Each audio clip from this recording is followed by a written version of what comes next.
Sortir. Mettre le nez dehors. Tu m'as bien vu? Je suis en train de sortir, ça se voit pas, non? Je suis en train de voyager, laisse-moi tranquille s'il te plaît, merci. Oui, on peut aussi voyager tout en restant le cul sur un tabouret. Je voyage en Antarctique. Bon, approche. Faut qu'on parle là. Faut qu'on parle. Approche. Encore un peu. Un petit peu plus.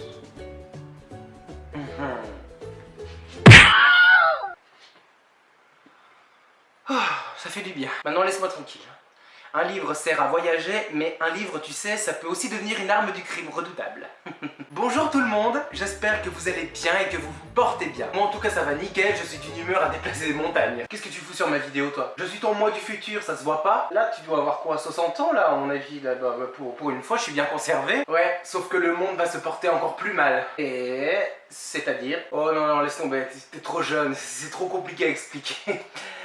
En tout cas, la magie du montage, en tout cas, est très réussie. Hein. T'imagines si il y aurait un dialogue comme ça entre nous deux et sans coupure, qu'est-ce que ça donnerait? Bah, tout simplement, ça donnerait un truc comme ça, regarde. Ah oui, en effet, oui, ça change un peu, hein. Bah oui, il y a un rythme beaucoup plus différent, ça c'est clair.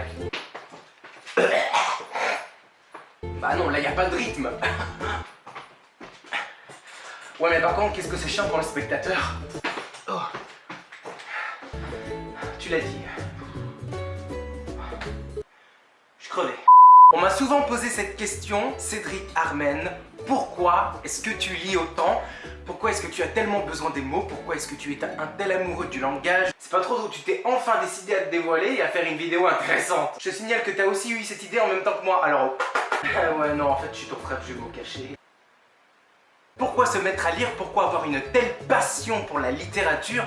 Je pourrais vous dire des tonnes et des tonnes de raisons, mais bon, je vais essayer de ne pas faire une vidéo trop longue. Déjà que ta voix porte un tout petit peu sur les nerfs. Tout d'abord, je vais m'adresser aux personnes qui ne lisent pas, qui ne comprennent pas, qui n'ont pas envie de se mettre dedans et qui n'auront probablement jamais envie de se mettre dedans. Après, ça dépend où on se met. Hein.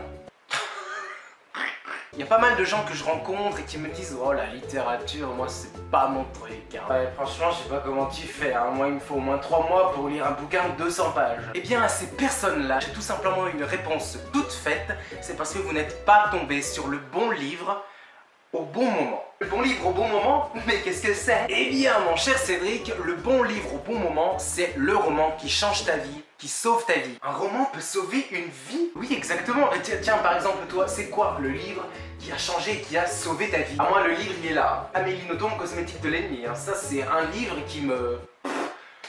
Je peux pas me passer de ce livre, c'est pas possible. C'est un livre que je relis tous les 3, tous les 4 fois par an à peu près. C'est un livre dont je souhaite bientôt en parler sur la chaîne. Ah intéressant. Oh, peut-être l'année prochaine. J'ai connu beaucoup de personnes qui n'aimaient pas lire du tout. Et maintenant qui sont des lecteurs complètement assidus, ils dévorent des romans, plusieurs romans par semaine. Parce que voilà, ils ont trouvé le livre, ils ont trouvé le déclic, la bonne porte de sortie pour s'y engouffrer dedans, tête baissée. Depuis que j'ai lu ce roman d'Amélie Nothomb, Cosmétique de l'ennemi, maintenant, j'en suis là, voilà, j'en suis là, ici, avec vous. Quand ce livre vous a vraiment changé à l'intérieur et qui vous a vraiment fait quelque chose, on ne se voit pas pourquoi on se priverait d'en lire un autre, et un autre, et un autre. Et cette espèce d'enchaînement de livres est totalement formidable parce qu'un livre en entraîne toujours vers un autre livre, qui en entraîne toujours vers un autre livre, qui en entraîne toujours vers un autre livre, etc., etc., voilà. De façon géométrique, comme ça, et ça tisse comme une espèce de toile, un énorme polygone, comme ça, une sorte de grosse spirale. Totalement d'accord avec toi, parce que grâce à tel ou tel livre, je ne me serais jamais penché sur tel ou tel autre livre, tel ou tel autre genre de littérature, par exemple. Et de cette manière-là, j'ai pu lire des romans qui m'avaient totalement bouleversé à l'intérieur de moi. C'est une véritable mine d'or, une découverte totalement inépuisable parce qu'il y a tellement de choses à découvrir, à lire. Alors quand on dit que la curiosité est un vilain défaut, c'est totalement faux. Faut pas suivre ce dicton, hein. C'est pas vrai. Ce n'est pas la curiosité qui est un vilain défaut, c'est l'indiscrétion. Ok? Oh bravo, bien parlé, bien parlé. Oh arrête, j'en vaut pas la peine, voyons. Mais bon, c'est vrai quand même. Je suis un homme plein de sagesse et plein plein de microbes aussi, oui, parce que je suis encore malade. Alors fais attention à pas trop me souffler sur la figure, hein, déjà que ça sent mauvais. Qu'est-ce que lire t'a apporté du coup chez toi? Tout simplement, lire me permet de m'ouvrir un petit peu plus. Sur mes vidéos quand même, bon, c'est pas un secret, je suis complètement... assez théâtral hein, quand même, assez excentrique, assez extraverti comme ça, mais au fond de moi, ma vraie nature c'est pas vraiment ça. Je suis quand même quelqu'un d'assez calme, d'assez réservé, d'assez secret, si je peux m'exprimer ainsi comme moi, ça c'est clair, déjà qu'on se ressemble pas mal tous les deux. Enfin, c'est vrai que grâce à la littérature, celui qui lit permet de s'ouvrir davantage. On lit pour comprendre l'homme, on lit pour comprendre l'amour, la mort, toutes ces choses de la vie inépuisables, comprendre le fonctionnement de la vie, comprendre le monde qui nous entoure. Il y a plein de romans comme ça qui m'ont permis de comprendre telle ou telle chose de la vie, que ce soit des choses du quotidien ou même des choses plus graves comme par exemple un chagrin d'amour, la perte d'un proche, etc. etc. C'est clair. Et des romans qui parlent de chagrin d'amour, ce que j'appelle des livres pansements, des livres pommades. Il y en a plein. Et là je pense à un roman de Nina Bouraoui qui est paru à la rentrée littéraire qui s'appelle Beau Rivage, qui parle d'amour. C'est un amour qui se passe entre la rupture et entre l'amour fou, la passion. Il y a plein de bouquins comme ça qui permettent de guérir, de comprendre des choses, de se poser les bonnes questions et de trouver les bonnes réponses. Et finalement tout cela nous permet de prendre des décisions beaucoup plus rapidement. Je crois que tout le monde est d'accord avec toi. Là tu marques un point, n'est-ce pas? Et là je vais peut-être à mon tour marquer un autre point. Grâce à la littérature, grâce à cette passion qui te dévore, tu peux cultiver en toi cette qualité qui est la philanthropie, l'amour des gens. Je suis philanthrope depuis que je suis tout petit, mais depuis que j'ai commencé à lire comme un possédé, la philanthropie et l'amour des gens est multiplié par 1000. Depuis je connaîtrai des gens qui partagent cette passion avec toi. Ces gens-là deviennent tes amis.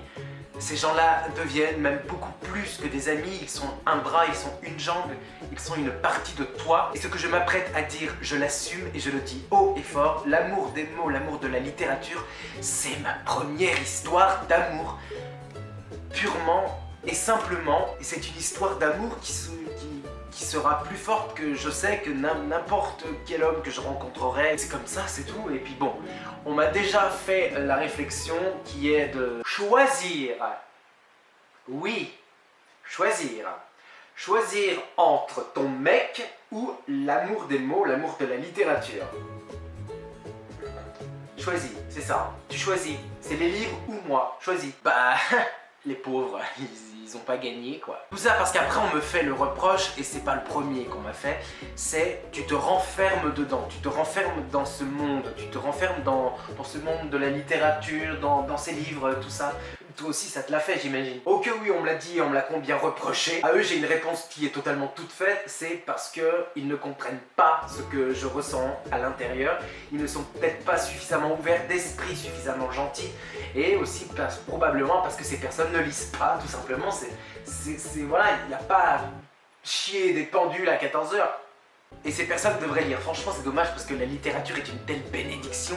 Elle permet de soulager le stress, de diminuer l'anxiété, d'être plus sûr de soi, d'être plus confiant en soi. Elle permet de favoriser le sommeil et de combattre la dépression. Et Dieu sait combien je suis de nature dépressive.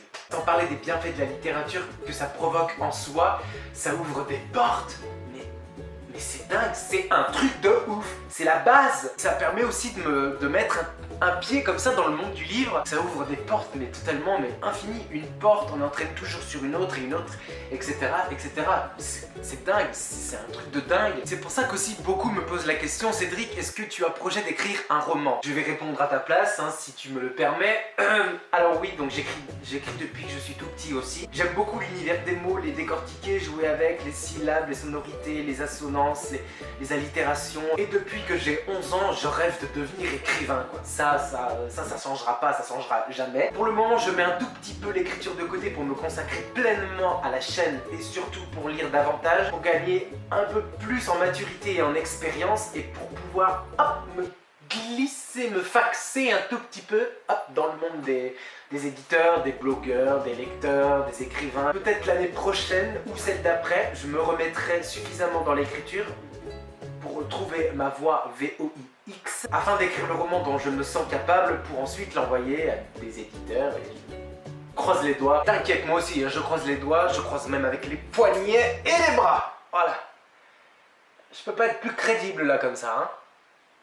J'ai un peu l'air d'un con, non? J'ai pas osé le dire, je voulais l'entendre de ta part. En tout cas, on espère que cette vidéo vous aura plu, qu'elle vous aura intéressé, qu'elle vous aura fait un petit peu réagir. N'hésitez pas surtout à me dire en commentaire, vos impressions et vos ressentis par rapport à la littérature, par rapport à l'amour de la langue. Pourquoi vous, est-ce que vous lisez? Qu'est-ce que ça vous apporte? Sur ce, je vous fais plein de bisous. Prenez soin de vous, je vous aime. Et j'étais vraiment conquis de par la forme que par le fond. Comme un roman est un roman qui parle de roman. Purement et simplement, ce livre est une invitation à la littérature.